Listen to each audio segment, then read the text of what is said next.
j'imagine, je dessine et je crée des chapeaux. Alors je suis arrivée à l'atelier Musée du Chapeau le 2 février.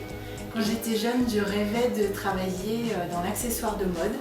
J'ai vécu 10 ans à New York et je suis ensuite devenue artiste peintre pendant 14 ans. Et puis je suis revenue à mes premières amours et je suis ravie de travailler sur les chapeaux. Et j'ai la chance de suivre les formations au centre de formation du musée, donc régulièrement pour apprendre à maîtriser ce savoir-faire.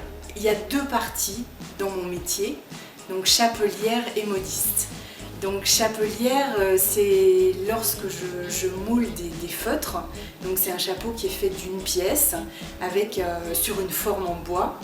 Et lorsque je suis modiste, je peux créer quelque chose de beaucoup plus loufoque entre guillemets, de plus inattendu peut-être, en tout cas qui n'existe pas déjà sur une forme en bois. Alors le feutre, moi je trouve que c'est une matière qui est magique. En fait, c'est une matière que l'on travaille dans la vapeur et qui du coup peut être très souple. Et on peut vraiment, elle est très malléable, on peut en faire un petit peu ce qu'on veut. Et en même temps, elle est assez rigide et les formes se tiennent bien. Donc on peut vraiment obtenir des formes extraordinaires. L'inspiration, je la trouve dans des tas de domaines différents. Je croise sans arrêt des petits détails, des petites choses que je repère et dont je veux me servir. Alors les chapeaux qui sont produits ici, qui sont fabriqués ici, sont destinés à la boutique de l'atelier Musée du Chapeau. Et puis également les clients qui nous appellent et prennent rendez-vous pour des chapeaux sur mesure.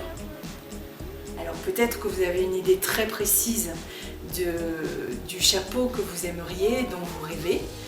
Auquel cas, bien sûr, on sera ravis de le fabriquer, mais on peut aussi vous apporter tout un accompagnement et notamment du conseil un petit peu par rapport à votre morphologie, mais aussi à votre personnalité, parce que c'est ce qui est intéressant.